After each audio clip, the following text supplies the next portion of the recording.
Alright, so the movie I chose to do is 12 Angry Men. It came out in 1957, so kind of give you like a background for that. Like, this is back in the economic boom after World War II for the United States, so there was a lot of movies being made at the time because people needed entertainment to, keep them busy. So, the main cast for this movie is like Henry Fonda, who was a really big movie star back in the day. Lee J. Cobb, Jake Klugman, Martin Balsam, E.G. Marshall, Jack Warden, Edie Bergley, John Fiedler, Joseph Sweeney, George Voskovic, Edward Binns, Robert Weber, Rudy Bond, John Savoca, and Billy Nelson. So, probably why they chose these guys because they looked like people you'd see on the street or like people you'd see like hanging out like at some club or hanging out at a bar or stuff you like people you've heard about but never really met. Like, they sound like these people. This is what they kind of look like. Kind of give them like a personification of that. um so the synopsis of this movie is there's this inner city teen who is convicted of murdering his father by stabbing, and the jurors, or like these 12 men, who are predominantly white, with one man possibly being Hispanic, they have to go and deliberate on this case to find out if the kid's guilty or not. So while the case seems clear cut, with the prosecution giving out all of their facts and everything, um, the deliberation just seems a little more harder to get by. Um, so Henry Fonda's character is the one character that kind of starts the whole conflict of the movie.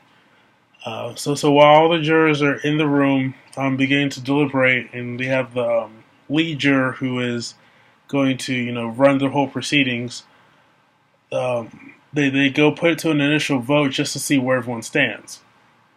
And so 11 of the men think that the kid's guilty, while Henry Fonda's character thinks he's not guilty.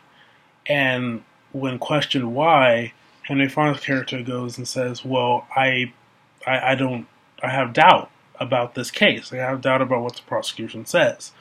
So, with that, the prosecution, Henry Fonda's character goes and starts kind of just trying to give a brief like review of like why he feels like the prosecution left a lot of holes, which gave him a lot of doubt. So throughout the whole movie, the other jurors try to persuade Fonda or Henry Fonda's character to vote the boy guilty, and yet all they do the entire time is raise more doubt about the case. A few of the jurors are very adamant on making the boy guilty, in which case he'd have to face the death penalty. But as they keep trying, Henry Fonda keeps raising more question, and then soon other jurors raise more question about it. And the jurors who are very adamant about this, they let their emotions and their own personal prejudice come into play. They begin to exhibit those traits as they begin talking about the case and started getting more heated and more argumentative in the way they respond. Um, the jurors are also faced with like being in a hot room, so it's very uncomfortable in there. And the fact that they're stuck in that room until they all come with a decision, a unanimous decision, or they declare a hung jury. Um, either way, like they're stuck in there until they come up with that decision. And so, depending on how long it takes, like they're stuck in this room. So it's making making the situation a lot more tense and a lot more uncomfortable. Um, as Henry Fonda's character, still having doubt, and he starts to articulate the facts of the case and starts to try to bring up different points about, well, why not this or why not that, or what about, this lady? Did she really see it? What about like this, like this fact, and does that really occur? Um, the jurors begin to slowly and steadily see his point of view and see, okay, well, there are some things that don't make sense. So the jurors, as they keep going over every fact carefully, and they and slowly and surely, one then another one, and they'll begin to see this boy is not guilty.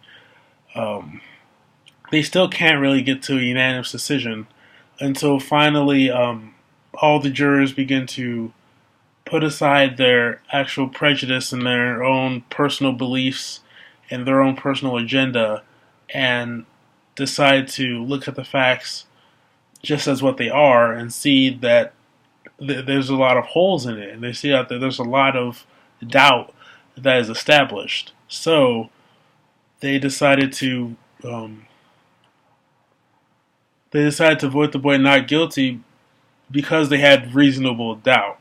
And the whole thing with being in the courts of the criminal justice system is that if you're a juror, you have to convict a person based on, beyond a reasonable doubt. That's the basis for conviction, is beyond a reasonable doubt. If you have reasonable doubt, then you can't convict. That's just plain and simple. So with these 12 jurors, these 12 men in this room, um, them coming to uh, that decision of the boy not being guilty was a huge decision for all of them, especially the ones that are very adamant about making the boy guilty, because they had to set aside their own personal like feelings and emotions and agendas about what they wanted to do afterwards, or you know where the boy came from, what they thought about that, or just their own biases towards people from inner city or lower income areas. So one of the main ethical dilemma in this movie is just personal biases as a juror of a court of law, because when you're in the court of law, it's all about the facts. It's not about people's opinions on things or people's um, personal feelings on this, that, or the other. And it's not about taking those and using those towards or against somebody. It's about seeing the facts of the case and seeing if the prosecution or defense can make their point clear based on the facts, and if the jury can take those facts and see if there's any doubt, or if there's any, or if it's clear, or if it's clear enough so that there isn't any doubt or any reasonable doubt, I should say, to convict this person or to let them go.